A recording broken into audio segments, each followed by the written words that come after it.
Halo Scorer, jumpa lagi bersama kami dalam acara Score Show. Ya, kali ini masih bersama saya, Rais Adnan, yang akan didampingi oleh dua rekan saya, dua wartawan senior. Ada Mas Hedi Novianto dan juga Kang Jalu. Apa kabar? Mas Hedi dan juga Kang Jalu. Baik, baik, baik. Oh baik sih, nungguin COVID nggak selesai. Oke, kali ini kita bakal ngobrol-ngobrol santai seputar situasi yang terjadi di kompetisi Eropa ya. Kita tahu bahwa sekarang liga-liga Eropa sedang dihentikan sampai batas waktu yang masih belum ada kepastiannya nih untuk kapan dimulai lagi. Nah, akibat COVID ini ada beberapa opsi sebenarnya yang sudah disampaikan oleh beberapa kompetisi di Eropa. Kalau melihat situasi yang ada kemungkinan juga kompetisi bakal dihentikan ataupun diselesaikan atau dibatalkan bisa jadi. Nah, kalau menurut Mas Hedi ataupun Kang Jalu seperti apa? Dari Kang Jalu dulu deh. Iya, kalau dibatalkan sih akan menjadi tanda tanya besar ya bagi siapa yang menjadi perwakilan negara tersebut ke kompetisi antar klub Eropa musim depan. Karena UEFA sendiri pun sudah menegaskan bahwa jika memang ada kompetisi yang dibatalkan, yang menganulir hasilnya, negara asosiasi tersebut tidak boleh menyertakan wakilnya ke kompetisi antar klub Eropa. Jadi memang pasti akan melihat kondisi akhir di bulan April ini. Premier League memang tanggal 30 April katanya akan dimulai, tapi saya ragu apakah itu akan dimulai. Menurut saya itu akan menjadi awal sebuah keputusan apakah kompetisi itu akan dilanjutkan atau tidak. Jadi kalau saya pribadi, kompetisi untuk di level liga domestik, yaitu di liga-liga di negara-negara tersebut masih akan dilanjutkan, hanya untuk di Liga Champion yang mungkin akan dianulir. Ya, kalau Mas Hedi seperti apa nih? Kalau menurut Mas Hedi sendiri? Ya pasti kayak yang dulu-dulu udah pernah dibilang bahwa handicapnya banyak nanti pemainnya. Mereka kan semua mikirin kesehatan pemain. Kalau main 3 hari seberapa kuat. Kemudian bagaimana jaminan mereka nggak akan kena corona misalnya. Terus siapa aja yang boleh terlibat dalam itu. Itu pertanyaan-pertanyaan itu juga susah dijawab. Makanya opsi-opsi untuk memulai lagi atau menghentikan itu juga maju mundur makanya. Apalagi kompetisi ada yang mungkin juaranya tinggal dikit lagi bakal diketahui nih, kayak misalnya Liverpool nih, padahal tinggal berapa kali lagi menang, mereka udah diketahui. Ini kan juga merugikan sebenarnya kalau misalkan memang hasil dibatalkan, atau mungkin ya kalau dari sisi Kanjalo atau Mas Edi ada mungkin pertimbangan lain, mungkin bisa jadi kalau menurut pendapat kalian ya sudah diselesaikan tapi pemenangnya berdasarkan poin tertinggi orang gitu, misalkan apakah itu memungkinkan gitu? Ya kalau itu sih mungkin aja seperti yang dilakukan di Liga Belgia ya. Ketika juaranya sudah ditentukan, tinggal posisi sisanya untuk di kompetisi antar klub Eropa yang akan melakukan playoff. Jadi Premier League mungkin sistem seperti itu akan bisa dilakukan juga karena dengan kondisi jumlah poin yang diraih Liverpool terlalu jauh dibandingkan para pesaing. Tapi untuk di negara-negara besar Eropa lainnya, taruhlah yang di Spanyol, Jerman sama Italia lah yang Liga Major itu akan sangat sulit. Dan jika pun memang harus ada playoff, ya pasti playoff yang harus dengan sistem yang sangat menguntungkan bagi tim yang bisa dikatakan dalam posisi 2 teratas atau 3 teratas. Opsi di Liga Jerman itu kan sebenarnya paling menarik ya. Liga dihentikan, sebenarnya kan isunya juga bukan cuma yang juara, misalnya promosi dan degradasi. Makanya di Jerman itu kan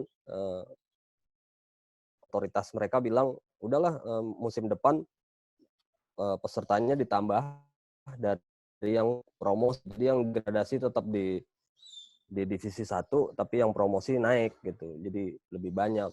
Nah problemnya tinggal konsensus, ini kan nggak ada presidennya, belum pernah terjadi. Sementara kayak di Liga Italia yang selisih poinnya mepet untuk menjadi juara, apakah mau gitu ya mau lah ngelihat misalnya Lazio atau Inter Milan mau aja ada Juventus aja yang juara gitu, atau Real Madrid lihat Barcelona aja yang juara gitu. Kalau Liverpool mungkin masih agak memungkinkan karena nilainya yang tadi itu jauh kan dengan Manchester City. Tapi kalau yang lain itu agak sulit sih. Jadi memang mesti cut loss ya, memang harus ada yang dirugikan mau nggak mau gitu ya. Karena tinggal tergantung prioritasnya mau yang mana, yang kesehatan pemain, membela jadwal yang padat dan mengorbankan pemain, atau cut loss saja kerugiannya sekarang tapi buat musim depan nggak berantakan persiapannya, itu aja. Oke, ini kita berlanjut lagi ke masalah berikutnya ya. Ini kan tentunya dengan adanya situasi seperti ini berpengaruh juga terhadap kontrak pemain maupun dalam hal bursa transfer ya. Bahkan FIFA pun dalam proposal mereka dalam menangani COVID-19 ini sudah memberikan panduan terkait dengan bursa transfer untuk mereka memberikan kelonggaran lah.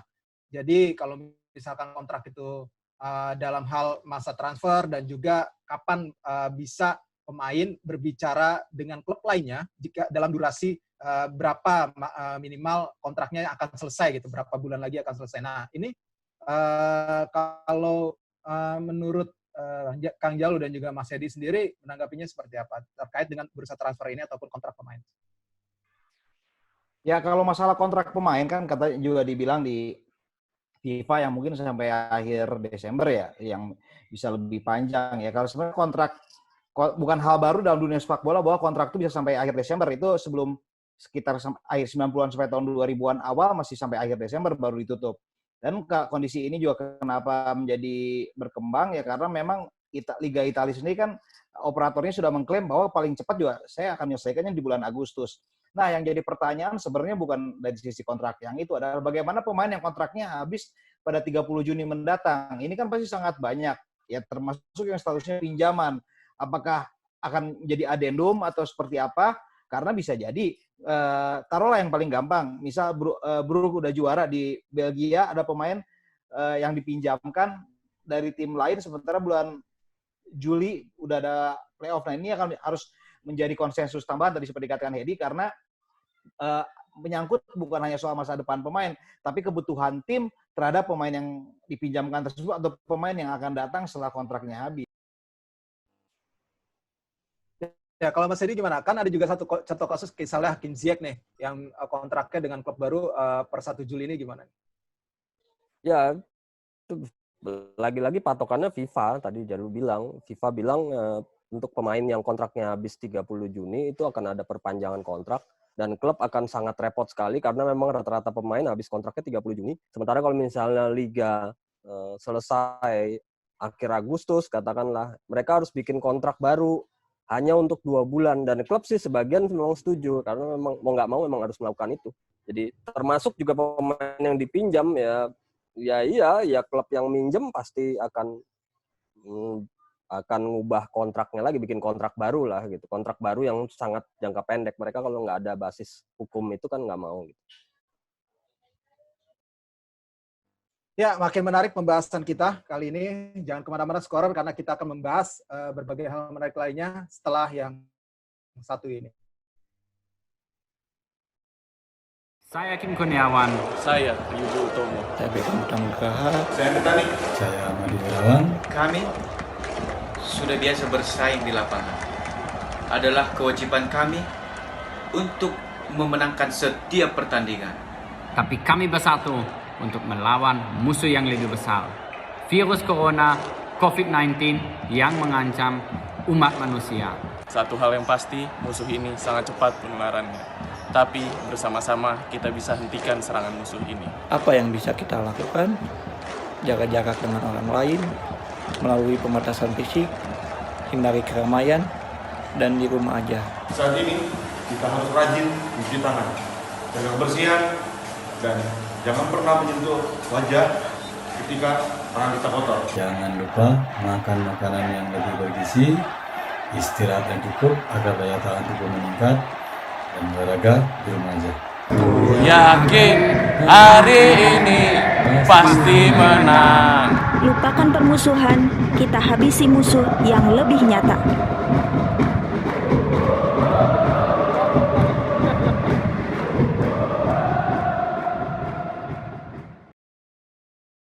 Oke, kembali lagi Scorer bersama kami dalam acara Score Show. Kali ini bincang-bincang bersama Kang Jalu dan juga Mas Hedi, masih bersama mereka. Kali ini kita sedang membahas situasi yang terjadi di kompetisi Eropa. Salah satunya tadi kita sudah bahas bagaimana bursa transfer yang ada kelonggaran dari FIFA. Tapi kita bicara juga kali ini terkait dengan aktivitas dari klub-klub sendiri. Sekarang ya kita ketahui lah sebelumnya klub-klub begitu jor-joran ya. Ada banyak klub yang begitu jor-joran dalam membeli pemain, bahkan mungkin bisa dibilang harga pemain sudah mulai tidak masuk akal gitu. Nah, dengan situasi seperti ini, aktivitas di bursa transfer juga pasti tidak akan seperti biasanya gitu. Nah, kalau menurut kalian sendiri akan seperti apa sih mungkin ya terkait dengan nilai dari transfer sendiri, apakah akan ada perubahan yang sangat drastis dengan adanya dampak dari COVID-19 ini? Silakan Mas Edi duluan. Oke, nggak yakin sih nilainya akan bombastis ya. Pertama, klub juga sedang kesulitan keuangan. Jadi gini, misalnya katakanlah Lautaro Martinez mau dijual Inter ke Barcelona misalnya. Apakah Barcelona punya duit gitu untuk beli? Sementara sekarang aja mereka motong gaji, ya kan, pemainnya gitu. Jadi ini krisis gitu. Makanya transfer itu ada juga opsi misalnya dari Juventus bilang apa enggak kita pakai ini aja, pakai sistem NBA gitu, trade pemain gitu, jadi pertukaran. Cuma kan NBA ya cuma satu, cuma enggak sebanyak di sepak bola ya kan, klubnya lintas gitu. NBA kan internal negara, jadi nggak akan mudah. Nah, yang paling kemungkinan sih transfer juga nggak akan banyak ya, tapi klub pasti ya tukar pemain, ganti pemain, rombak squad, tapi harga-harga yang tinggi-tinggi kemungkinan nggak akan ada ya, karena memang klub juga harus berhemat ya, uangnya nggak ada gitu loh. Ya, kalau kita lihat memang setelah kasus setelah transfer Neymar kan tidak ada lagi yang bisa memecahkan rekor dia kan, mau siapapun. Sekarang pemain pun yang levelnya setara si Neymar pun belum ada. Jadi akan sangat diragukan sih untuk ada penciptaan rekor transfer saat ini. Jor-joran mungkin enggak. Namun justru gue prediksi ini merupakan jadi apa ya? Klub bersiap untuk apa yang strategi yang dilakukan pada tahun depan, bukan pada tahun ini. Karena dipastikan kan ekonomi mereka baru akan membaik pada musim depan. Nah, berarti klub-klub pasti akan memilih untuk lebih berhemat saat ini dan mendatangkan pemain yang memang menjadi incarannya dan berani dan bayar mahal pada tahun depan sih. Kalau prediksi gue seperti itu. Ya, kalau misalkan berbicara dengan nilai-nilai yang menurun tadi ya, nilai dari pasar pemain yang menurun tadi ya. Sebenarnya ini bagus juga nggak sih bagi sepak bola dunia sebenarnya ya? Kalau misalnya harga-harga ini jadi normal lagi gitu. Bagi siklus industri dari sepak bola dunia. Menurut Kang Jalu ya, kalau dari sisi ekonomi ya itu mungkin saja terjadi penurunan, karena kan sebenarnya perniagaan itu apapun itu memang berhubungan dengan demand dan supply ya. Ketika memang supply-nya kurang, demand-nya tinggi, pasti harga akan mahal. Dan menurut gua ketika dalam kondisi seperti ini, demand terhadap pemain-pemain bintang pun menurut gua akan jauh menurun. Dan walaupun supply-nya sekarang banyak, kayak Gareth Bale ditawar-tawarkan lah, Lautaro Martinez juga banyak diminati, tapi secara supply yang lain bagi Inter memang tidak ada aktivitas lain untuk bisa mencari pengganti. Menurut gue sih itu tadi, harga-harga menurun ini akan bertahan hanya selama 1 tahun sih menurut gue. Jadi bagus bagi sepak bola, ya jelas ini bagus buat klub lah. Tidak ada terjadi jor-joran pembelian pemain, tapi kembali gue ragu bahwa harga yang menurun ini akan bertahan lama. Justru menurut gue ini hanya temporer. Ada klub-klub yang sebenarnya nggak begitu terganggu ya, mungkin cadangan dananya banyak. Kayak Chelsea itu dia belum motong gaji pemain, Arsenal juga belum, walaupun udah pikir-pikir untuk motong gitu. Banyak lah yang belum motong gaji pemain ya, tapi ini yang bisa menyelamatkan sebenarnya pasar. Tinggal mungkin ya, makanya tadi nilai nggak akan tinggi, tapi perpindahan pemain bintang tetap akan terjadi dengan harga, katakanlah harga diskon ya. Klub pembeli bisa menawar gitu ya, harga diskon, dan klub penjualnya juga semacam BU, butuh uang karena krisis. Jadi kalau kata ada pelatih dari EFL itu, dari divisi 1 Liga Inggris, dia bilang ini akan memusingkan karena klub pasti butuh pemain baru, tapi pasarnya sedang krisis gitu, karena ini kan krisis semua kan, krisis keuangan, krisis utang. Ya, tapi mungkin juga Berarti ada sistem baru juga sih, Is, yang banyak yang dilakukan seperti yang dilakukan Juventus beberapa tahun lalu ya. Ya di klub-klub Italia lah.